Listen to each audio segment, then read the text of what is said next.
자, 여러분들 새해가 시작되었습니다. 그리고 저는 책으로 치면 물론 요즘 2,000페이지가 넘어가는 책을 읽는 분들은 거의 없지만 책의 한 페이지가 또 넘어갔다라는 생각을 좀 오늘 아침에 했습니다. 2016이라는 페이지가 끝나고 이제 또 한 장의 책장을 넘기니까 저의 삶 가운데 2017이라는 페이지가 시작되었습니다.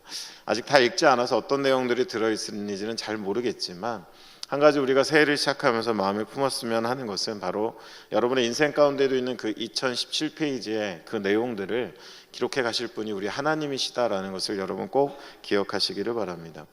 여러분, 그 내용들을 하나님이 적어 가시기 때문에, 우리와 함께 만들어 가시기 때문에 여러분들 주어진 일들 가운데 올해도 많은 일들이 있겠지만 우리가 일희일비하지 아니하고 이 모든 책을 완성하실 이가 우리의 하나님, 하늘의 아버지 하나님이시기 때문에 우리가 담대함으로 당당하게 우리의 삶을 살아갈 수 있으면 참 좋겠다라는 생각입니다.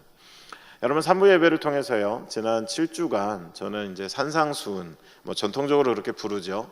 그 안에 나와 있는 예수님의 팔복에 대해서 여러분들과 함께 살펴보고 있었습니다. 그리고 오늘 새해를 맞이하는 첫 예배 가운데 그 팔복의 마지막 부분인 8번째 복에 대한 이야기를 여러분과 나누고자 합니다. 여러분들, 오늘 그 말씀 속에서요, 오늘 말씀이 이렇게 시작이 됩니다. 의를 위하여 박해를 받는 자는 복이 있나니. 그리고 저희가 늘상 이 문장의 구조를 말씀드린 것처럼 한글 성경에는 빠져 있지만 왜냐하면이라고 연결되면서 천국이 그들의 것이기 때문이다 라고 말씀하고 계십니다. 의를 위하여 박해를 받는 자는 복이 있나니, 그리고 천국이 그들의 것입니다 라는 약속이 담겨있는 이 복의 의미가 무엇일까? 여러분들, 우리가 이 문장을 잘 이해하기 위해서 먼저 한 가지 점검할 만한 단어가 있습니다. 그것은 뭐냐면 박해라는 단어입니다. 여러분이 알고 계신 박해라는 단어, 그 안에 떠오르는 의미나 거기에 담겨있는 이미지는 어떻습니까? 뭔가 누군가가 굉장히 어려움을 겪고 있고요, 고통을 당하고 있는 장면들이 아마 여러분들 가운데 떠오르실 것 같습니다. 근데 좀 더 우리가 이 단어의 의미를 좀 명확히 할 필요가 있습니다. 성경에 쓰여지는 이 박해라는 단어는요, 여러분들 두 가지 의미가 합쳐져 있습니다. 하나는 지속적으로 쫓아다니는 겁니다. 그리고 또 한 가지는 괴롭히는 겁니다. 오늘날에 또 제가 지속적으로 쫓아다니며 괴롭힌다니까 또 스토커 이런 게 여러분 생각나실 수도 있는 젊은 분들은 박해라는 단어가 갖는 의미 안에 그 두 가지 의미가 균등하게 담겨 있습니다. 뭔가 쫓아다니며 지속적이어야 됩니다. 그리고 괴롭히는 행위 또는 그런 상황들이 있어야 되는 것, 그것을 박해라고 이야기합니다. 단번에 강력한 힘으로 누군가를 제거하거나 누군가를 없애는 그런 어떤 위해를 가하는 그런 행위가 아니고요, 박해라는 것은 지속적으로 따라다니면서 그에게 끊임없는 고통을, 어떻게 보면 어려움을 주는 것, 그것을 우리는 박해라고 이야기하고 성경에 쓰여진 박해가 그와 같습니다. 이렇듯 지속적이고 따라다니는, 그리고 괴롭히는 목적, 여러분 박해라는 것이 갖는 목적은 무엇일까요? 만약에 그냥 여러분 우리가 지은 잘못이나 어떤 룰을 어기고 어떤 대상의 증오의 대상이 돼서 제거 대상이 됐다, 그럴 때는 박해라는 단어를 쓰지 않습니다. 여러분들 무엇인가 지속적으로 그리고 쫓아다니면서 괴로움을 주고 어려움을 준다라는 것의 목적은 무엇이냐? 변절자를 만드는 것입니다. 생각을 바꿔놓겠다라는 것입니다. 그가 가지고 있는 신념, 그가 가지고 있는 가치관을 이제는 내려놓고 이제는 또 다른 것으로 옮겨가게 만들기 위한 것이 박해의 목적이다라는 것입니다. 여러분들, 하나님의 단순한 원리가 한 가지 있습니다. 하나님은 우리의 역사 가운데 역사하시면서 단 한 가지 갖고 있는 큰 원칙이 있는데, 그것은 뭐냐 하면 하나님이 이 땅 가운데 이루기 원하시는 일들을 사람들을 통해서 이루어 가신다라는 것입니다. 하나님의 백성, 하나님의 뜻을 쫓아 살아가는 사람들을 통해서, 앞서 여러분 책의 이야기를 말씀드린 것처럼 하나님은 사람을 통해서 일을 하십니다. 이것이 하나님의 변함없는 원리 가운데 한 가지입니다. 그럼 여러분, 하나님의 나라는 어떻게 확장되겠습니까? 말 그대로 하나님을 만나고 하나님의 뜻을 깨달은 사람들의 삶의 조각들이 모여서 하나님의 나라는 이 땅 가운데 회복되어지는 것입니다. 근데 여러분들, 사단이요, 하나님의 나라를 저항하고 하나님의 나라를 방해하는 사단도 이 원리를 똑같이 사용하고 있습니다. 바로 사람들을 통해서 일하고 있습니다. 사람들의 생각과 사람들의 삶의 방식 가운데 관여하면서 그들이 하나님의 나라에 저항하고 하나님의 나라를 방해하는 방해꾼이 되도록 하는 그 방식에 있어서는 사단도 동일하다라는 것입니다. 사람은 도구입니다.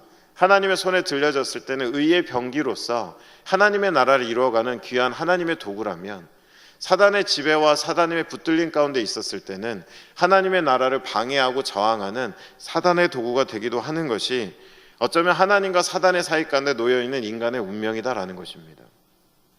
하나님의 뜻이 무엇인지 아는 사람, 하나님을 경외하는 사람, 하나님이 이 세상 가운데 있는 전부가 아닌 그분의 나라, 그분의 가치가 또 다른 곳에 다른 차원 가운데 있다라는 것을 알고 살아가는 사람들, 그들이 살아가는 삶은 하나님의 나라를 회복시켜 가시는 도구가 되는 것이지만, 반면에 사단의 뜻대로, 사단의 의도대로 쓰임받는 인생들은 하나님의 나라를 저항하고 방해하는 사단의 도구가 된다라는 것입니다. 아마도 여러분, 우리 안에 이 예배하는 이 장소 가운데 누구도 사단의 도구가 되기를 원하는 사람은 없을 거예요. 저는 이 사단의 도구를 이야기할 때마다 욥기 1장에 나오는 아내가 생각이 납니다. 욥의 아내. 여러분들, 사단이 욥을 거꾸로 트이기 위해서 하나님께 호언장담한 것이 있죠. 내가 저 사람에게 고통을 주면 잠시 참아두시고 지켜봅시다. 욥이 어떻게 이렇게 순전하게 하나님을 섬기겠습니까? 하나님이 주신 게 많으니까요. 이제 내가 한번 뺏어볼 테니까 얼마나 하나님을 욕하고 변절하는지 봅시다 라고 사단이 제안을 했는데, 바로 그 사단이 하는 말을 누가 하냐 하면 욥의 가장 가까운 아내가 그 상황을 견디지 못한 채 네가 아직도 하나님 앞에 신실함을 지키겠느냐, 욕하고 죽으라 라는 이야기를 그 아내가 하게 됩니다. 아내는 상황에 짓눌려서 내린 어떤 탄식이고 불평일지 모르겠지만, 그 순간 아내의 입술은 사단에게 철저하게 이용받은 사단의 도구가 되었다라는 것입니다. 사단이 하나님 앞에 내어놨던 문장 그대로를 마치 그 대사를 받은 배우처럼 그 아내는 그 욥을 향해서 강력하게 그 말을 던져주고 있다라는 것입니다. 여러분, 이렇듯 하나님의 원리와 사단의 원리는 같습니다. 그럼 여러분들, 우리가 고민할 것이 뭘까요? 사단은 무엇을 원할까요? 사단은 여러분의 인생을 끝장내는 존재가 아닙니다. 여러분을 제거하기 위해서 존재하는 존재가 아닙니다. 사단은 변절자를 원합니다.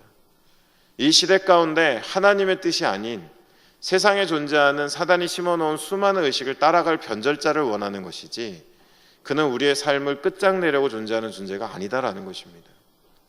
우리의 마음이 하나님을 향하면 우리는 하나님의 나라의 도구가 되는 것이죠.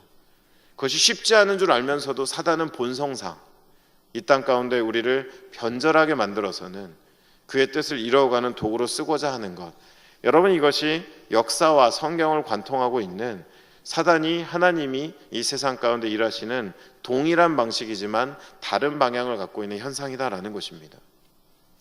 그렇다면 여러분들, 박해라는 의미 안에서 성경에서 우리가 주목할 만한, 서로 연결되어 있고 우리에게 이 의미를 풍성하게 또 우리에게 깨달음을 주면서 다가오게 하는 세 가지 원리와 유형들이 있는데요. 첫 번째, 것은 어디에 등장하느냐? 굉장히 명확한 건데요. 바로 이런 박해의 배우가 누구냐? 여러분, 이 배우라는 단어가 2016년에 참 많이 쓰였죠. 너의 배우가 누구냐? 또 정치 얘기로 빠질까봐 그 정도 하겠는데요. 바로 이 시대에 살아가는 의를 위하여 박해를 받는 하나님의 백성들에 있어서의 그 박해의 배우가 누구냐? 요한계시록 12장 12절로 13절에 나와 있는데요. 제가 한번 천천히 한번 읽어드리겠습니다. 그러므로 하늘과 그 가운데 거하는 자들은 즐거워하라. 그러나 땅과 바다는 화 있을진저. 이는 마귀가 자기의 때가 얼마 남지 않은 줄을 알므로 크게 분내어 너희에게 내려갔음이라 하더라. 용이 자기 땅으로 내쫓긴 것을 보고 남자를 낳는 여자를 박해하는지라. 유한한 인생, 유한한 자기의 운명, 그리고 분노, 이 세상 가운데 나의 때가 얼마 남지 않았을 때 지상적 존재로 지상에 영향을 끼치고 있는 사단이 끊임없이 박해를 가하고 있는 대상은 무엇이냐? 계시록의 강의 시간은 아니니까요. 교회 또는 하나님의 백성을 의미하는, 어떻게 보면 남자를 낳는, 또 다른 남자를 낳는 여자를 박해한다라고 적혀져 있습니다. 여러분, 이것은 사단의 본성입니다. 이 땅에 일어나는 모든 믿는 사람들을 향한 박해의 배우는 사단입니다. 앞서 말씀드린 것처럼 사단의 단순하면서도 뭔가 분명한 계획은 무엇입니까? 변절자들을 만드는 겁니다. 뜻을 바꾸고 더 이상은 하나님의 뜻이 아닌 어떠한 것을 속여서라도, 압박을 주어서라도, 고통을 주어서라도 그들의 뜻이 더 이상은 하나님을 향하지 않도록 만드는 것이 이 땅의 박해의 배우인 사단의 단순한 한 가지 전력이다라는 것입니다. 그러면서 여러분, 이런 일들이 어떻게 진행되느냐? 갈라디아서 4장 28절로 30절에 흥미로운 말씀이 나옵니다. 형제들아 너희는 이삭과 같이 약속의 자녀라. 그러나 그때 육체를 따라 난 자가 성령을 따라 난 자를 박해한 것 같이 이제도 그러하도다. 그러나 성경이 무엇을 말하느냐? 여종과 그 아들을 내쫓으라. 여종의 아들이 자유 있는 여자의 아들과 더불어 유업을 얻지 못하리라 하였느니라. 여러분이 잘 아시는 창세기에 나오는 이삭과 이스마엘의 사건입니다. 아브라함에게 하나님이 약속을 하셨죠. 너를 통하여서 정말 별과 같이 셀 수 없는 정말로 그의 믿음의 후손들을 만들겠다라고 하셨습니다. 하나님의 계보를 이어갈 수 있는 믿음의 후손들이었었습니다. 그러나 아이를 출생할 수 없는 형편 가운데 있는 아브라함이 약속의 자녀를 기다리지 못한 채 육의 원리, 세상의 원리를 따라서 그 약속에 미치지 못한 상황에서 낳은 아이가 이스마엘이었습니다. 그 이스마엘과 이스마엘을 낳은 그의 후처는 이제는 그 권세를 가지고 이후에 약속의 아들로 태어난 이삭을 박해하고 괴롭힙니다. 끊임없이 그에게서 그들의 권한과 그들의 입지를 지켜내기 위해서 마치 이 땅에 유한한 존재로 내침당한 사단이 자기의 마지막 때가 얼마 남지 않음을 바라보며 분내어 남자를 낳는 여인을 박해하는 것처럼 그 역사 속의 그 사건은 우리에게 그 장면을 보여주는데요. 이스마엘과 그의 어머니는 그 약속의 후손을 이가 하나님의 아브라함의 후손으로서 그 계보를 이어간다면 우리의 운명은 정해진 것이기 때문에 박해하고 괴롭히는 것이 지속적으로 나옵니다. 그러나 갈라디아서 말씀 가운데 그것이 어떤 결과를 이어집니까? 육체를 따라 난 자가 성령을 따라 난 자를 박해한다고 되어 있지만 그것은 결코 하나님의 끝의 결과는 결코 같은 유업을 받지는 못한다라는 것입니다. 여러분, 우리가 살아가는 이 세상 속에서 우리가 성령을 따라 살아가고자 할 때에, 성령을 통해 거듭난 생명으로 살아가고자 할 때에 성령을 갖지 못하고 성령으로 난 자가 아닌 수많은 존재들이, 육체의 지배를 받고 있는 사람들이 우리에게 끊임없는 고통을 줍니다. 쫓아다니면서 줍니다. 모든 상황 가운데 등장하며 줍니다. 왜 그렇습니까? 세상을 지배하는 그 힘이 하나님의 약속이 성취되는 때에 끝인 줄 알고 그 마지막 때에 분내며 본성적으로 성령을 따라 살아가는 사람들을 괴롭히고 따라다닌다라는 것입니다. 그리고 점점 더 이 선명해진 것이 마지막 때 어떻게 되느냐? 디모데후서 3장에 이러한 말씀이 나옵니다. 3장 12절입니다. 박해를 받음과 고난 또한 안디옥과 이고니온과 루스드라에 당한 일과 어떤 박해를 받은 것을 내가 과연 보고 알거니와 주께서 이 모든 것 가운데 나를 건지셨느니라. 무릇 그리스도 예수 안에 경건하게 살고자 하는 자는 박해를 받으리라. 여러분들, 디모데후서 3장은 말세에 고통하는 때가 이른다라고 이야기하며 세상의 끝자락에 섰을 때에 어떤 세상이 이루어질지를 말하는 그러한 말씀입니다. 여러분, 그 말씀 속에 수많은 마지막 때의 모습을 묘사하고 나서 마지막에 하는 이는 예수 그리스도 그 안에서 경건하게, 여러분 경건은요, 누차 말씀드리지만 거룩과 경건은 우리의 외적인 모습이 아닙니다. 제가 여러분들 앞에서 목회자라고 목소리 딱 깔고 얘기한다고 경건한 게 아닙니다. 제가 옷을 정갈하게 입는다고 오늘은 그렇지 못한데요, 경건한 것이 아닙니다. 얌전하다고 경건한 것이 아닙니다. 경건과 거룩의 필수 조건은 우리 안에 하나님이 얼마나 채워졌냐라는 것입니다. 나는 없고 얼마나 예수 그리스도가 내 안에 살고 계시냐는 것이 경건이고 그리고 거룩입니다. 그러한 경건을 가지고 살아가는 사람이 말세에는 핍박, 박해를 받는답니다. 여러분, 그것은 너무 당연한 현상인 것 같습니다. 경건하게 살고자 하는 사람들 좀 피해보는데 여기는 좀 다르겠지, 저기는 좀 다르겠지, 이것만 끊으면 되겠지라고 생각하지만 박해는 뭐라고요? 지속적으로 쫓아다니면서 고통을 주는 거라고 말씀드렸습니다. 배우는 사단입니다. 그리고 그 사단이 움직이는 육체의 지배를 받는 후손들은 성령으로 난 자들을 끊임없이 박해합니다. 그들에게 변절자를 만들기 위해서입니다. 그리고 우리가 살아가는 이 말세의 때 가운데 그것은 너무도 선명하게 나타나는데 예수 안에 경건하게 살고자 하는 자들에게는 끊임없는 박해가 있을 거다라고 이미 성경이 우리에게 이야기하고 있다라는 것입니다. 그럼 우리는 어떻게 살아갈 것인가? 사실은 여러분, 제가 다 읽지 않았지만 디모데후서 3장 12절 13절만 읽었는데요, 이어지는 14절부터 17절에 그와 같은 시대에 우리가 살아갈 모습을 너무도 명확하게 이야기하고 있습니다. 마저 성경을 읽어드리겠습니다. 악한 사람들과 속이는 자들은 더욱 악하여져서 속이기도 하고 속기도 하나니 그러나 너는 배우고 확신한 일에 거하라. 너는 내가 누구에게서 배운 것을 알며 또 어려서부터 성경을 알았나니 성경은 능히 너로 하여금 그리스도 예수 안에 있는 믿음으로 말미암아 구원에 이르는 지혜가 있게 하느니라.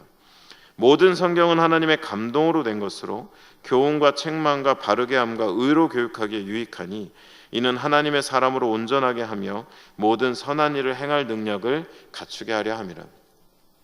여러분, 하나님의 말씀을 붙잡고 살아가는 것, 우리가 마지막 불렀던 찬양처럼 한 손에 하나님의 말씀을 들고 사랑을 들고 전국을 광방곡곡을 누렸던 하나님의 청년의 부흥 세대들의 모습 속에는 그냥 성경을 읽는다는 행위의 경건이 아니라, 성경을 들고 다닌다라는 그 행위의 거룩이 아니라, 이 시대가 우리를 변절자로 만들고자 주는 지속적이고 따라다니는 그 고통과 어려움과 내가 답을 내어줄 수 없는 끊임없는 나의 괴로움들 앞에서 모든 성경은 하나님의 감동으로 된 것으로 어떠한 상황에서도 우리를 교훈하고 책망하고 바르게 하고 의로 교육하는 데에, 그래서 우리로 하여금 하나님의 온전한 자로 살아가기에 합당한 모든 것이 담겨 있는 줄로 알고 배우고 확신한 일에 거하는 것, 그 안에서 여러분, 우리의 중심을 지킨 사람들은 바로 이 박해의 시대를 살아가면서도 끝까지 변절하지 않는 것입니다. 그러나 사단의 의도대로 우리가 그 말씀을 놓쳐버리고 나면 우리의 생각에는 이전에 갖지 않았던 가치관과 이전에 갖지 않았던 생각들과 이전에는 바라보지 않던 기회들과 이제는 생각조차 하지 않았던 가능성들이 어느 순간인가 우리의 삶에 자리하게 된다는 것입니다. 여러분, 영어 단어로 이루어지긴 했는데요, 제가 특히 젊은 세대들을, 오늘날의 세대들을 좀 교제하고 관찰하면서 정말 점점 부족해져 가는 세 가지를 발견합니다. 그리고 이 세 가지가 얼마나 우리의 삶을 박해 앞에 무력하게 만들어가는지를 또한 발견하게 됩니다. 여러분, 그 중에 첫 번째는 무엇이냐? 사실 오늘 디모데후서 3장 14절로 17절에 이미 답변했지만 첫 번째는 무엇이냐? 영어 단어는 teachable이라는 단어가 있습니다. 배우고자 하는 태도, 열린 마음이다라는 의미입니다. 여러분, 젊은 세대 가운데 teachable하지 않은 사람들을 많이 봅니다. 더 이상 배우고자 하지 않습니다. 내가 원하는 것들, 필요한 것들을 취사 선택할 뿐이고 앞선 세대의 말을 경청하지 않고 내 삶을 바꾸고자, 뭔가 내 삶이 이 안에 자족할 수 없다라는 마음으로 배우고자 하는 열정들이 많이 없는 것을 봅니다. 내가 당장 자격을 갖추고 사회 안에 우월한 지위에 오르기 위한 배움과 기회에는 굉장히 민첩하지만 나의 인생의 가치를 위해서, 내가 더 성숙한 사람이 되기 위해서 귀를 열고 마음을 열어야 될 사실들에 대해서는 굉장히 게으른 것을 보게 됩니다. 여러분, 1년에 책을 몇 권 정도 읽으십니까? 그 책은 어떠한 것에 관여된 것입니까? 여러분의 마음속에 있는, 여러분의 내면에 있는 자아는 성장하고 성숙하고 계십니까? 만나보면 티처블하지 않은 사람들 많이 봐요. 조그만 조언인데도 금방 변론합니다. 약간의 교훈인데도 금방 튕겨 나옵니다. 본능적으로 이것이 내게 필요한 것이냐, 삶의 보탬이 되냐, 재미있는 것이냐, 돈이 되냐, 내 삶을 조금 더 나은 모습으로 만들어줄 수 있냐라는 분석이 너무도 빠릅니다. 그래서 여러분, 언젠가부터요, 물론 제가 설교가 부족하기 때문이기도 하지만 제가 여러분 집회를 다니고 강의를 다녀보면요, 적는 사람도 별로 없어요. 어쩌다가 앞에 그럴듯한 그림이 나오고 그럴듯한 도표가 나오면 갑자기 핸드폰을 듭니다. 초반엔 저도 착각했죠. 저를 찍는 줄 알았어요. 그래서 뭔가 순간적으로 표정을 좀 관리해 보기도 하지만 제 뒤에 있는 스크린을 찍는 거죠. 여러분, 티처블 하신 분들입니까? 나보다 연소한 사람, 나보다 못한 사람이 흘려보내는 말 속에서도 잠시 잠깐 나를 돌이켜 보면서 배움이라는 것에, 변화라는 것에 대해서 여러분 열려 계십니까? 티처블하지 않기 때문에 하나님의 말씀의 권위가 점점 우리의 삶에 약해집니다. 우리가 하나님의 말씀을 재단합니다. 우리가 하나님의 말씀 가운데 취사 선택합니다. 평가합니다. 분석합니다. 그리고 우리는 변하지 않습니다. 나이 든 세대도 마찬가지죠. 경험을 앞장 세웁니다. 과거의 나의 몇 가지 업적 안에 안주합니다. 그래서는 시대가 요구하는 젊은 목소리를 듣지 않죠. 여러분, 티처블하지 않다는 것은 멈춘 것입니다. 멈춘 것은 부패하게 되어 있습니다. 도태되게 되어 있습니다. 여러분, 바라기는 올해 한 해 여러분 살아가시면서 여러분의 마음과 귀를 활짝 여시고 여러분에게 흘러오는 것 가운데 가치 있는 가르침과 조언과 근본적인 우리 안의 삶의 가치를 알려줄 수 있는 것들 가운데 배움으로 여러분의 마음을 여시고 성장하는 한 해가 되시기를 간절히 축원합니다. 젊은이들 가운데 빠져있는 두 번째가 우리 세대 가운데 메디테이션, 묵상입니다. 그냥 듣습니다. 그리고 직관적으로 받을 것인지 안 할 것인지를 생각합니다. 여러분, 메디테이션은 뭡니까? 묵상은 뭡니까? 곱씹는 것입니다. 내가 그것을 내 안에 담기 위해서, 여러분들 안으로부터 내 안에 뿌리 내리기 위해서 그것을 곱씹고 반복하는 것입니다. 여러분, 저도 굉장히 열심히 기도하면서 준비하는 설교이지만 일주일에 30-40분 드리는 이 설교 가지고 여러분의 삶은 변하지 않습니다. 설교 무용론을 이야기하는 것이 아니라 충분치 않다는 이야기를 하는 것입니다. 묵상하는 시간이 있어야 됩니다. 하나님의 말씀 한 구절 앞에 놓고 묵상하는 시간이 있어야 됩니다. 곱씹고 곱씹어서 그것이 오늘을 살아가는 나의 인생 가운데 뭐라 말씀하시는지 여러분 그 안에 담겨있는 그 보배를 찾고 그새 여러분의 삶이 기뻐할 수 있는 시간들이 있어야 됩니다. 여러분들 요즘 인터넷이 너무 잘 돼 있죠. 궁금한 거를 정보를 찾는데 몇 초도 걸리지 않습니다. 근데 여러분 그것은 우리 안에 담기는 것이 아닙니다.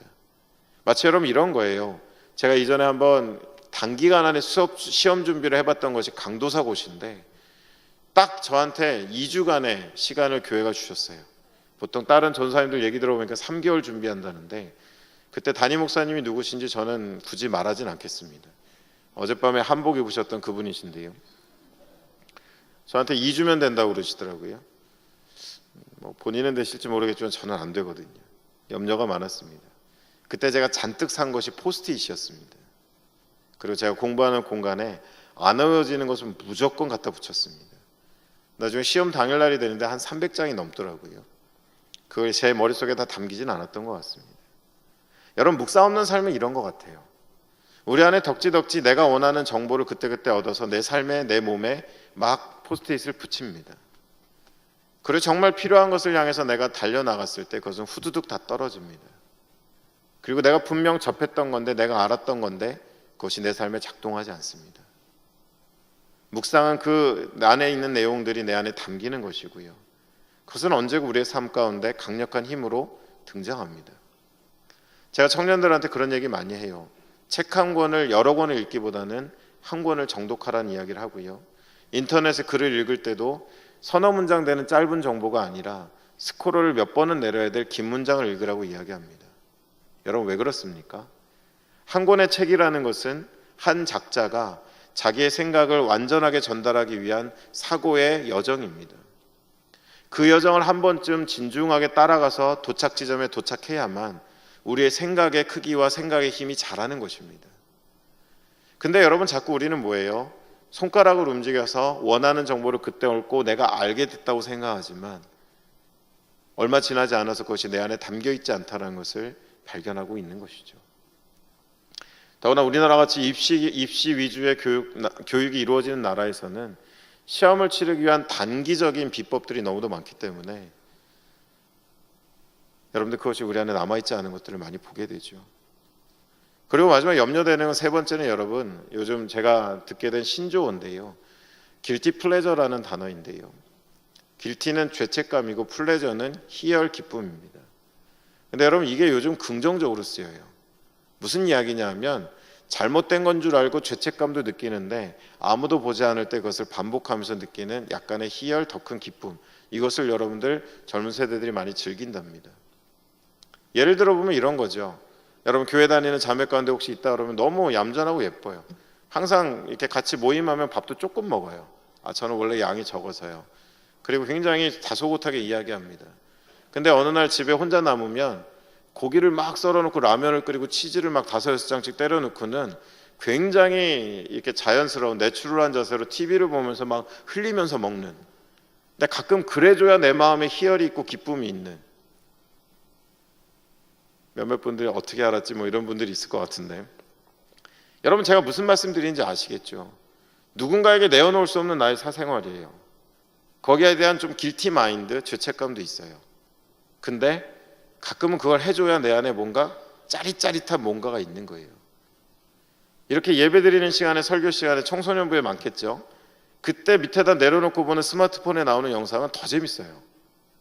여러분들 학교 다니실 때 수업 시간에 까먹는 도시락이 점심시간에 먹는 것보다 훨씬 맛있지 않습니까? 갑자기 외로움을 느끼는데요. 저만 그런 것 같은데. 자, 여러분, 이러한 것들이 길티 플레저래요. 근데 여러분, 세상은 이걸 응원합니다. 그리고 인간은 어떻게 생각하느냐? 내가 이게 죄인 줄 알아, 잘못된 건 줄 알아 라고 하는 그 의식이 면죄부가 돼서는요, 얼마든지 그거에 대해서 우리의 살아가는 삶이고 재미라고 이야기하게 됩니다. 근데 여러분, 그거 아십니까? 하나님은 전도서 12장 말씀에 우리의 모든 행위를 선악간에 은밀한 가운데 판단하신다고 하셨고요, 우리 안에 작은 타협과 여지들이 우리 안에 누룩과 같이 번지는 것들을 경계하라고 예수님 말씀하셨습니다. 죄는 영향력이거든요. 그리고 한 가지 더 기억할 것은, 그것이 나의 플레저, 기쁨이 된다는 얘기는 점점 내가 뭡니까? 변해가는 겁니다. 나의 성향과 나의 본성이 변해가는 겁니다. 그래서 끊임없이 그런 것에 우리가 경계심 없이 살아가면 어느 순간인가 나도 변해가는 것들을 우리는 발견하게 된다라는 것입니다. 여러분, 이와 같은 것들이 어쩌면 우리에게 때로는 달콤함으로, 때로는 강한 욕으로 다가오는데요, 하나님의 말씀에 대한 어쩌면 그것이 담겨져 있는, 그것을 배우고 내 안에 담고 묵상하고 그 말씀으로 살아가며 내 삶을 경계하는 삶이 없어지면 어느 순간인가 박해라는 것은 우리로 하여금 고민하게 하고, 찬양은 결코 돌아서지 않는다라고 하지만 우리는 조금씩 우리의 방향을 꺾으면서 어느 순간인가 하나님이 우리에게 원하시는 길이 아닌 그릇된 방향으로 가기도 한다라는 것입니다. 여러분, 직장 다니시는 분들 있죠. 어제도 청년 2부 몇몇 형제자매들하고 조촐한 송년회를 하면서 이야기 나눴는데 참 힘들어하는 사람들이 많더라고요. 내가 하는 일이 하나님 나라 안에서 무슨 상관이 있으며, 내가 일하는 환경 속에 어디에도 선한 것이 없는데 내가 이 안에서 믿음을 지킬 수 있나? 여러분, 이 시간 그것을 통해서 생각해 볼 수 있는 중요한 말씀을 하나 드리겠습니다. 여러분, 제가 엉뚱한 얘기를 하나 드릴게요. 여러분들, 중동이라는 나라의 대부분 지배 종교는 이슬람입니다. 여러분, 혹시 이런 얘기 들어보셨습니까? 이슬람이 90%가 넘어가는 중동 국가, 예를 들어 볼까요? 사우디아라비아에 한국 사람이 가서 선교사로 갔는데 그 사람이 교회를 개척했는데 막 부흥돼서 지금은 500명, 1000명, 2000명이 모인다. 여러분, 이런 얘기 들어보셨습니까? 그런 일 없습니다. 불가능합니다. 그와 같은 일을 하려던 사람들 중에 순교자는 나왔습니다. 그러나 지금도 사우디나 중동의 극심한 이슬람의 지배력 가운데 있는 나라 가운데 교회가 개척되어서 1000명, 2000명 하나님의 백성들이 모인다는 이야기는 불가능합니다. 물론 지하 교회는 존재합니다. 여러분, 제가 이 이야기를 왜 하느냐? 하나님의 지배, 하나님의 나라, 하나님의 통치가 미치지 않은 땅, 극렬하게 저항하고 있는 땅에서 우리가 하나님의 나라를 이루기 위해서 걸어간다면 대부분의 중동 선교사님들은요, 당장 눈앞에 보이는 열매가 없어도 그간에서 살고 내가 하나님의 때를 기다리고 끊임없이 사랑하고 섬기며 내 삶을 지탱하는 것만으로도 하나님이 원하시는 때에 그 땅을 여는 구루터기가 되고 미랄이 되는 것들을 많이 보게 됩니다. 여러분이 종사하시고 계신 비즈니스 세계, 여러분이 일하고 계신 교육계, 문화계, 예술계, 수많은 분야 가운데 이미 여러분들 오랫동안 지속되어 있는 하나님의 교회들의 하나님의 복음의 가치를 외면한 그런 긴 어두운 역사들, 제도화된 교회, 굳어진 우리의 개인적인 신앙들 때문에 말씀드린 그런 세상 안에 하나님의 통치는 많이 무너졌습니다. 그 안에서 우리가 살아간다는 거 쉬운 거 아닌 거예요. 근데 여러분, 만약에 우리가 조금 큐티하고 기도하고 좋은 마음 먹었다고 내가 밟고 있는 교육계가, 내가 밟고 있는 문화계가, 비즈니스 세계가 어느 순간에 하나님을 경외하고 믿는 사람들을 차고 넘친다? 마치 여러분, 그거는 중동 항목판에 누군가 교회 개척하자마자 1000명, 2000명 모인다는 것과 똑같은 이야기입니다. 여러분, 선교지의 선교사들은요, 숨을 죽이지만 하나님을 놓지 않습니다. 당장 열매가 없지만 거기서 믿는 사람으로 살아갑니다. 그리고 하나님의 때를 기다립니다. 그리고 하나님의 때가 임하면 기적과 같은 부흥이 일어나면서 하나님은 거짓말같이 그 땅을 흔들어 놓으십니다. 어떤 일은 순교도 당해요. 믿음을 지키려다 보니까 생명이 끊어지기도 합니다. 여러분, 사업을 준비하고 계십니까? 망할 수도 있습니다. 하나님의 말씀대로 살다 보면 망할 수도 있습니다. 그러나 그게 망한 것이 아닙니다. 여러분, 온통 사단이 배후가 되어서 하나님의 백성들을 쫓아다니며 지속적으로 괴롭히는 박해는 이제 우리가 살아가는 세상 곳곳에 있습니다. 그래서 우리를 한탄하게 하고, 우리를 힘들게 하고, 우리를 눈물 짓게 하고, 신앙인으로 좌절하게 합니다. 변절자가 되는 거 아닌가라는 위기감을 갖기도 합니다. 그러나 여러분에게 제가 드릴 수 있는 이야기는, 여러분 중동만 선교지 아닙니다. 만몬이 통치하고 있는 비즈니스 세계, 혼탁한 영들로 가득 채워진 문화예술계, 여러분의 이미 본질을 잃어버린 교육계, 수많은 사회의 모든 영역들은 이제 여러분들 선교사의 중심으로 순교를 각오한 자들만이 하나님의 나라를 볼 수 있는 그런 극심한 사단의 마지막 때의 배후의 박해들이 판을 치고 있습니다. 당장 눈앞에 열매가 없다고 여러분 실망하지 마십시오. 여러분 눈앞에 내가 시원하게 하나님 앞에 살아드리지 못한다고 여러분 하나님 여러분 책망하지 않으십니다. 그러나 그곳에서 계셔 주십시오. 그리고 하나님을 예배하십시오. 하나님에 대해서 여러분의 믿음을 내려놓지 마십시오. 여러분이 실족하고 넘어져도 여러분 하나님을 바라보십시오. 그리고 갈망하십시오. 그러면 여러분들 하나님의 때 가운데 바로 그곳에 서 있는 여러분을 통하여서 하나님의 나라의 일들을 주님이 정하신 때 이루어 가실 거다라는 것입니다. 여러분 요한 웨슬레가 남긴 한 문장이 참 우리에게 강렬합니다. 박해는 신앙을 멸시할 수는 있어도 이길 수는 없다. 박해는 우리의 신앙을 멸시할 수는 있어도 이길 수는 없다. 여러분 그래서 오늘 마지막 나와 있는 이 말씀, 의를 위하여 박해받는 자들은 복이 있나니 왜냐하면 천국이 저희 것입니다. 하나님의 나라의 통치가 지금은 당장 우리의 마음을 시원케 할 만큼 일어나지 않더라도 바로 그 인생을 통하여서 하나님의 통치가 그곳에 임할 거다라고 말씀하고 계신 것입니다. 여러분 이 팔복의 내용을 마무리 짓는 5장에 이어지는 말씀에도 박해를 이야기하죠. 5장 10절 이후에 11, 12절에 나로 말미암아 너희를 욕하고 박해하고 거짓으로 너희를 거슬려 모든 악한 말을 할 때에는 너희에게 복이 있나니 기뻐하고 즐거워하라. 하늘에서 너희의 상이 큼이라. 너희 전에 있던 선지자들도 이같이 박해하였느니라. 우리가 편한 말로 바꿔보면 고맙다. 내가 거기 있어 주어서. 너의 예배를 내가 받고 있다. 너의 애통하고 아파하는 마음 내가 알고 있다. 그러나 그것이 복되다. 변절자가 아닌 사단의 도구가 아닌 나의 도구로 있어 주기에 내가 너를 통하여서 나의 나라의 다스림과 통치를 회복하겠다라고 말씀하고 계신 것입니다. 말씀을 여러분 정리하면서요, 여러분 제가 이 박해에 대한 이야기를 듣고 정말 우리가 21세기 살아가는 우리 신앙인들이 어떻게 살아갈 수 있을까라는 생각을 하다가 우리가 함께 드릴 수 있는 기도, 그 기도의 내용이 시편 119편에 있는 걸 발견하였습니다. 여러분 한번 성경을 가지신 분들은 우리 시편 119편 115절부터 119절인데요. 우리가 이제 새해를 살아가면서 정말 꿈쩍도 안 하는 것 같고 우리를 따라다니며 지속적으로 괴롭히는 수많은 환경 속에서 우리가 매일매일 이 기도를 드리면서 하루를 시작하고 우리의 한날을 점검하고 주님 앞에 당당하게 살아갔으면 좋겠는데요. 여러분 성경이 있으신 분들은 한번 시편 119편 115에서 119절을 우리 한번 한 목소리로 같이 한번 읽었으면 좋겠습니다. 한번 같이 읽겠습니다. 너희 행악자들이여 나를 떠날지어다. 나는 내 하나님의 계명들을 지키리로다. 주의 말씀대로 나를 붙들어 살게 하시고 내 소망이 부끄럽지 않게 하소서. 나를 붙드소서. 그리하시면 내가 구원을 얻고 주의 율례들에 항상 주의하리이다. 주의 율례들에서 떠나는 자는 주께서 다 멸시하셨으니 그들의 속임수는 허무함이니이다. 주께서 세상의 모든 악인들을 찌꺼기같이 버리시리니 그러므로 내가 주의 증거들을 사랑하나이다.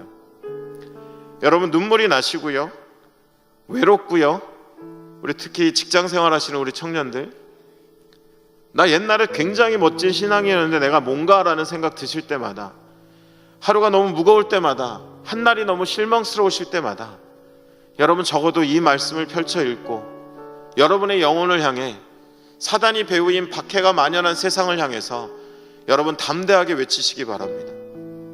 나의 하나님이 정한 때에 내가 그곳에 서서 주님을 예배하기에, 하나님을 놓지 않기에 나는 변절자가 되지 않을 것이기 때문에 너무 쉽지 않지만 여러분 그 중동 한복판에 큰 소리로 찬양 한번 부르지 못한 채 한 가족 덩그러니 모여서 하나님의 나라를 기다리는 선교사들처럼 여러분이 종사하시는 그 땅 가운데서 2017년 눈에 보이는 시원스러운 변화가 없더라도 여러분 변절자가 되지 마시고, 우리를 꺾어 놓으려는 지속적인 괴로움 앞에 굴복하지 마시고, 내가 배우고 확신한 일에 거하며 하나님의 말씀을 붙잡고, 주님 내가 여기 있습니다, 하나님을 경외하고 주님을 예배하는 자가 여기 있습니다. 여러분이 현장에 계시던, 여러분이 사무실에 계시던, 여러분이 거래처에 계시고 어느 환경에 있든 간에 여러분 변절하지 마시고 하나님의 말씀을 붙잡고 살아가신 여러분들 되었으면 좋겠습니다. 세상을 살아가는 하나님의 백성의 8가지 모습, 제가 이와 같은 제목을 정한 이유도 오늘까지 살펴봤던 팔복의 내용들 때문에 그렇습니다. 새해 가장 여러분 주고받으시는 인사가 있죠. 복을 비는 거죠. 새해 복 많이 받으라고. 여러분 어떤 복을 빌어주셨습니까? 솔직히 우리가 영혼 없이 하는 얘기도 있지 않습니까? 그냥 달리 할 말이 없으니까. 근데 여러분 우리가 만약에 어떤 사람을 향해서 너 참 좋겠다, 너 정말 복이 많다 라고 이야기하면 그 사람 우리에게 반문할 것입니다. 왜요? 왜 그렇습니까? 그때 우리는 답변해 주어야 합니다. 왜냐하면 여러분 저는 이와 같은 이야기가 우리가 그동안 살펴본 이 팔복 가운데 있다고 믿습니다. 성경에 나와 있는 그 표현이 아니라 여러분 설교하면서 하나하나 바꿔갔던 그 표현대로 한번 여러분이 누리시기 바라는 새해에 복 받으십시오라고 제가 외쳐드리고 싶은 그 복들을 읽어드리려고 합니다. 하나님의 백성은 하나님을 향한 간절함이 있습니다. 그들은 복됩니다. 왜냐하면 하나님의 통치가, 하나님의 질서가 그들의 삶에서 시작되기 때문입니다. 하나님의 백성은 세상 한가운데서 자주 웁니다. 기도도 합니다. 근데 그들은 복됩니다. 왜냐하면 하나님이 바로 그 곁에 계시기 때문입니다. 하나님의 백성은 늘 나의 자아와 형편보다 하나님의 나라를 우선합니다. 그들은 복됩니다. 왜냐하면 하나님은 바로 그들을 통해 하나님의 뜻을 이루시기 때문입니다. 하나님의 백성은 늘 예수를 끊임없이 갈망합니다. 그들은 복됩니다. 왜냐하면 하나님은 틀림없이 그 일을, 그 인생을 통해 이 땅에 이루어 가시기 때문입니다. 하나님의 백성은 누군가를 품고 그 곁을 지켜줍니다. 그들은 복됩니다. 왜냐하면 하나님도 그 인생을 품고 곁에 계셔주시기 때문입니다. 하나님의 백성은 세상이 만들어 온 틀에 매이지 않습니다. 안주하지 않습니다. 그들은 복됩니다. 왜냐하면 하나님을 만나게 될 것이기 때문에 그렇습니다. 하나님의 백성은 하나님의 사랑을 가슴에 품고 세상의 회복을 위해 헌신하고 희생합니다. 그들은 복됩니다. 왜냐하면 세상이 고대하고 기대하는 꼭 필요한 사람들이 바로 그들의 인생이기 때문에 그렇습니다. 끝으로 하나님의 백성은 어떤 상황에서도 변절하지 않습니다. 그들은 복됩니다. 왜냐하면 하나님의 나라는 정한 때에 바로 그들을 통해 이루어지기 때문입니다.